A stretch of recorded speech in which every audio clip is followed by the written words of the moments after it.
Oke. Dua istilah yang saya tawarkan ke Yasuhito Yano untuk membungkus pertunjukan crossing tag yang akan kita buat bersama adalah hasil refleksi saya dari dua naskah yang kita sepakati. Adalah Sotoba Komachi karya Yukio Mishima dan Rintrik karya Danarto.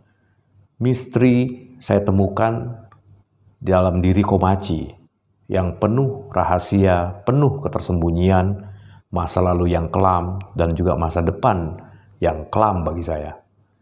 Adapun mistik, itu bisa kita lihat bagaimana seorang Rintrik begitu yakinnya bahwa dirinya begitu dekat dengan Tuhan dan adalah kebahagiaan hakiki di mana dia ingin bertemu dengan Tuhannya. Nah, dari dua kata kunci ini saya melihat sebagai sesuatu yang penting kita dudukan, bagaimana misteri itu lebih banyak disematkan oleh mereka yang menganut paham rasional, yang tentu hal-hal yang penuh rahasia di muka bumi ini selalu menjadi kepenasarannya untuk disingkap dengan kekuatan rasionalnya. Adapun mistik sebagai satu faham lah yang didekati oleh keyakinan atas sesuatu yang lebih besar dari dirinya, sesuatu yang gaib, sesuatu yang diciptakan yang oleh Tuhan yang tidak mungkin itu bisa disingkap oleh sekedar akal pikiran saja. Artinya yang mampu mengungkapnya adalah orang-orang terpilih, orang-orang istimewa, boleh dibilang adalah orang-orang yang suci dalam konteks beragama.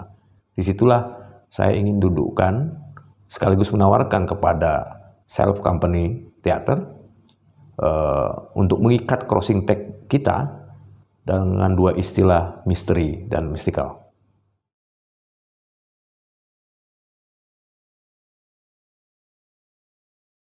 Saya salah seorang Muslim yang tidak terlalu tidak terlalu reaktif gitu loh pada konflik-konflik yang terjadi antara umat beragama atau umat antara umat beragama atau antara umat lain agama gitu loh. Nah, sebab bagi saya agama itu kan pedoman hidup ya, panduan hidup kita untuk mencapai satu kebahagiaan hakiki. Yang memiliki itu adalah Tuhan. Tuhan yang menciptakan agama untuk manusia bisa hidup bahagia di hari yang mendatang gitu loh. Jadi karena Tuhan begitu menguasai, yang saya yakini dia menguasai seluruh jagat raya, alam semesta, yang kami sebut adalah Allah Subhanahu wa Ta'ala, maka apapun yang ada di muka bumi ini adalah jelas ciptaannya, atau adalah sesuatu yang pasti semuanya diketahui olehnya. Maka baik buruk atau sesuatu yang jahat sekalipun, dialah yang menciptakan semuanya itu. Artinya bahkan ketika seluruh umat manusia gitu yang ada di muka bumi ini, ketika saya yakini itu juga adalah ciptaannya, saya tidak punya alasan untuk kemudian merasa diri saya dalam kebenaran yang seutuhnya, atau bahkan memandang mereka juga lebih salah atau lebih benar. Di sisi yang lain, saya memandang bahwa apa yang dipahami gitu loh, berbeda oleh setiap orang beragama maupun orang yang tidak beragama, itu adalah satu ikhtiar untuk mencapai satu kebaikan. Jadi sekali lagi saya tidak punya alasan untuk itu, untuk hanyut dalam emosi, dalam amarah pada apa yang mereka lakukan, misalnya pada agama Islam misalnya, atau pada kehidupan orang Muslim. Saya kira itu.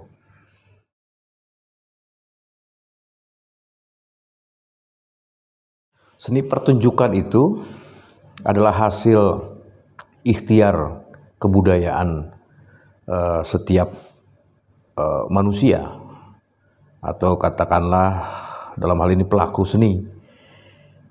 Dia terpantul dari perkembangan zaman, dari kehidupan masyarakat, atau dinamika dalam masyarakat.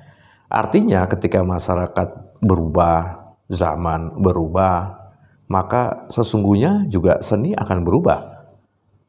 Artinya perubahan itu kemudian menjadi niscaya. Adalah bagaimana kemudian perubahan itu kita sikapi.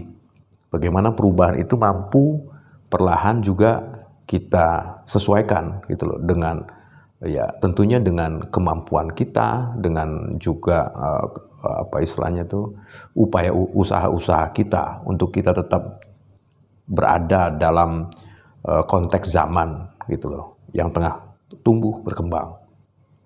Nah, pertanyaannya kemudian apakah kemudian nilainya? Tinggal kita melihat nilai dalam perspektif apa.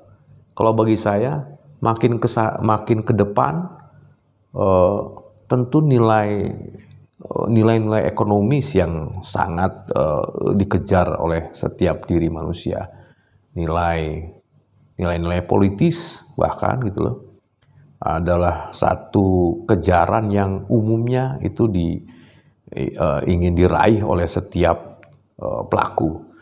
Jadi tentunya apa yang menjadi perubahan itu sendiri tentunya akan berdampak pada bentuknya. Jadi tentunya saya juga akan menggelisahkan soal sejauh mana kemudian seni itu dapat memberikan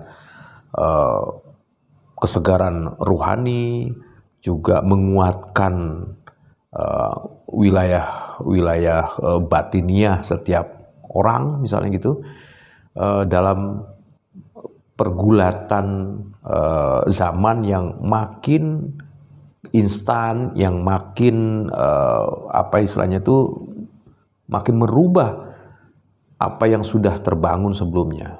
Antara tradisi dengan modern sudah tidak bisa kita lihat lagi ketegangan-ketegangan itu. Untuk itu kita mesti melihatnya lebih bijak, bagaimana tetap kita bisa pertahankan bahwa seni adalah bagian dari kebutuhan spiritual kita. Tetapi juga seni tidak bisa tidak akan berubah bentuknya sesuai dengan kebutuhan manusia yang sekali lagi begitu sangat berhasratnya untuk memenuhi kebutuhan ekonomi dan politiknya.